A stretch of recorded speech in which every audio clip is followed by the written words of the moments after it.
বন্ধুগণ, আমরা মিডিয়াকে আবারও দলীয়করণ হয়ে যেতে দেখছি।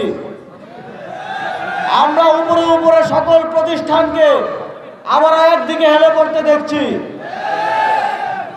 আমরা সবাইকে মনে করে দিতে চাই, 5ই আগস্টের পূর্বে এদেশের সকল রাষ্ট্রীয় প্রতিষ্ঠান থেকে শুরু করে মিডিয়া থেকে শুরু করে সকলে শেখ হাসিনার দালালি করলেও তাকে কিন্তু রক্ষা করা যায়নি। এদেশের জনগণ রক্ত দিয়ে ফ্যাসিবাদের বিরুদ্ধে তাদের জনরায় ঘোষণা করেছে।